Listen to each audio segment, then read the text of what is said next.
Olá pessoal, tudo bem? Como é que passaram a semana? Tudo jóia? Então tá bom. Bom, em primeiro lugar, parabéns pelo desempenho de vocês, né, no simulado. Foi muito bom. E o que eu quero dizer para vocês agora é o seguinte: vou dar uma explicação aqui sobre a nossa apostila. Então, nós estamos terminando já o capítulo 3, né? Nós temos a apostila dividida em 3 capítulos. Então, hoje eu vou falar aqui do gênero teatral e já finalizando. Depois, eu vou voltar lá para o capítulo 1 e nós vamos estudar ele detalhadamente, porque ele vai cair na nossa P2, que é em julho. Então, vai cair só o capítulo 1. Porque, na verdade, esse livro aqui, ó, ele é para o ano inteiro. Então, o que que eu fiz? Eu dei uma pincelada em todo o conteúdo, agora eu vou esmiuçar. O que quer dizer isso? Eu vou falar de cada coisa, assim, detalhadamente. Para quê? Para a gente assimilar de verdade esse conteúdo, porque a gente sabe que muita coisa foi passada assim rapidamente sobre os assuntos, então o objetivo não é esse, o objetivo é vocês assimilarem, mesmo que seja pouco, mas incorporar aquele conhecimento, tá bom? Então, nas próximas aulas, eu vou retornar para o capítulo 1 e ver aquilo que a gente não aprendeu do capítulo 1, que é o que vai cair na nossa prova. Bom, hoje eu vou falar aqui então para vocês sobre a concepção de um espetáculo teatral. A gente sabe que o espetáculo teatral e de dança, assim como as outras linguagens da arte, ele também trabalha com cores, com linhas, com forma, com textura, que são elementos, né, que compõem uma obra. Então, não é diferente com o teatro e com a dança. Também vão trabalhar com esses elementos. E também sofreram evolução, né, com o tempo. Foram passando por modificações e se atualizando na questão de técnicas, enfim, numa série de melhoras que foram acontecendo. Então, a primeira coisa que eu vou abordar aqui com vocês é com relação ao espaço cênico. Espaço cênico é onde o teatro acontece, ou a dança. É o lugar onde o teatro acontece. Então, quando eu falo em espaço cênico, qual que é a primeira coisa que vem na minha cabeça? É palco. Então, a gente vê aquele palco já na nossa frente, né? Mas a gente sabe que isso aí também se transformou. Por exemplo, lá na Grécia, onde o teatro foi criado, eu tinha esse modelo aí, um palco, né, onde ficavam os atores e o coro, que geralmente o teatro era cantado, e eu tinha a plateia. Então, hoje a gente vai perceber que o palco, ele se estendeu para além daquele lugar onde a gente acha que é o palco. Os atores, eles interagem com a plateia, eles descem do palco. E eu tenho também espetáculos contemporâneos onde os atores, eles atuam em praça, eles atuam na rua, eles atuam dentro de um prédio, por exemplo, a plateia vai acompanhando, eles vão mudando de um andar para o outro. Então eu tenho vários formatos hoje de espaços cênicos, né? Tem até um espetáculo em São Paulo, BR3, que você entra num barco e desce o rio Tietê para você sentir aquele drama do rio poluído, de você estar ali num lugar como a cidade de São Paulo, que é um lugar que tem uma poluição assim muito triste, né? Então é interessante essa questão do espaço cênico, que a gente não deve confundir com o espaço dramático, porque o espaço dramático ele é criado pelo ator. Então a movimentação que o ator tem ali no palco, tudo aquilo que concebe ali na hora do espaço cênico feito pelo ator, eu chamo de espaço dramático, tá bom? Então, outra questão que nós vamos ver aqui é a questão do roteiro. Então, por exemplo, para o ator conceber o espetáculo, tem que ter um roteiro que vai ser seguido, né? Como que o teatro vai acontecer, o que que vai ser agora, o que que vai ser depois, como que vai ser o som, como que vai ser a iluminação, como que vai ser o figurino. Então, isso aí a gente chama de roteiro, né? É o passo a passo que vai acontecer com o teatro, tá? E contempla todas essas partes técnicas aí da concepção do espetáculo, né? Então, a gente fala que o roteiro é a elaboração do espetáculo. E quem vai estar por trás de tudo isso, né, é o diretor, Que o diretor, assim, ele tem um papel importantíssimo. Porque o que que ele vai? Ele vai conversar, ter a conversa ali com os atores, né, que é a questão da atuação. Ele vai conversar com o figurinista, vai conversar com o cenógrafo, vai conversar com a sonoplastia, com o maquiador, ele vai dirigir tudo. Então ele vai falar o que que cada coisa vai acontecer no seu determinado momento. E depois que o espetáculo acontece, ele vai corrigir. Por exemplo, isso aqui não ficou legal, isso aqui eu preciso mudar. Então tudo está na cabeça do diretor, né, na hora de conceber um espetáculo teatral. É uma figura importantíssima, tanto que a fama do teatro, do filme, depois vai tudo pro diretor, né? Claro que vai pros atores também, mas o diretor, né? Você fala em Guerra nas Estrelas, já vem o nome do diretor na sua cabeça. Lembra que a gente comentou lá, né? Bom, enfim, depois vamos falar aqui do gênero. Então, o gênero teatral, ele pode estar ligado a uma determinada época, por exemplo, ele caracteriza o teatro, os acontecimentos de uma determinada época ou de um determinado contexto, por exemplo, né? Um contexto cultural, social. Quando eu falo em gênero teatral, já vem na minha cabeça aquela coisa do teatro clássico, né? Comédia e tragédia, que eram os gêneros clássicos lá do teatro da Grécia Antiga. Então, o drama, né? Aquela coisa da morte, né? Que você se comove com aquilo, você chora, você sente aquela emoção. Ou então a comédia, que é aquele espetáculo mais de entretenimento, que você ri muito, né? Durante uma comédia. Mas os gêneros teatrais, eles vão muito além disso. Por exemplo, eu tenho o alto. Um exemplo do alto que eu posso dar para vocês é o alto da Compadecida. Então, o que que o alto vai realçar? O psicológico do personagem. Por exemplo, um personagem ele vai representar a maldade, um vai representar a bondade, o outro vai representar a esperança. Então, o alto ele tem essa característica aí. Depois eu tenho a farsa, que é uma trama, né? É uma trama ali, né? Sei lá, não sei explicar direito a farsa para vocês, mas é um gênero teatral também. Depois eu tenho a ópera, que é um teatro cantado. Eu tenho um musical, que é um outro gênero também, que é muito utilizado hoje pela Broadway, né?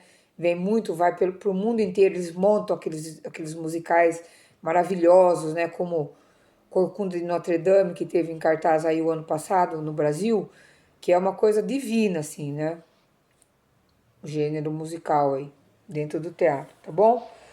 Bom, vamos falar aqui de uma outra coisa agora, que é a partitura.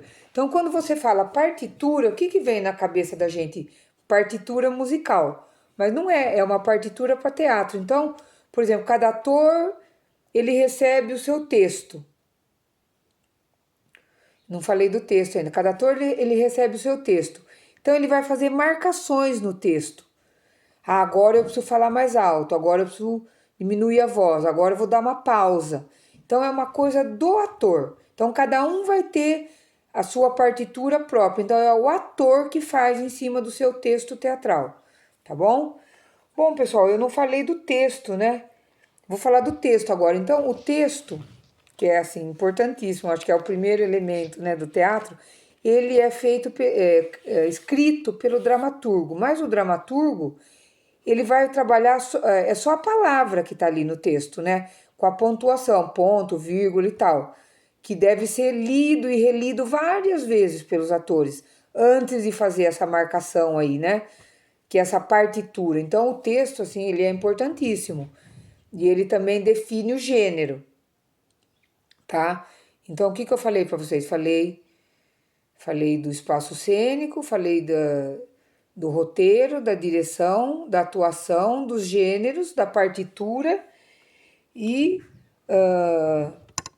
vou falar agora da caracterização. O que que é a caracterização de um personagem?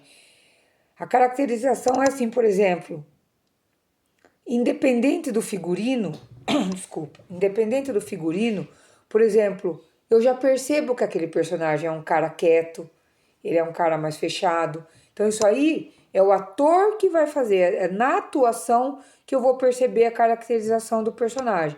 Então, isso aí, a caracterização, ela depende do trabalho do ator, tá? Para caracterizar um personagem, para melhorar o entendimento, né? Daquele personagem com relação a todo o desenvolvimento do espetáculo ali. Então eu preciso desse elemento aí que é a caracterização do personagem. Depois eu tenho também aqui a questão da iluminação.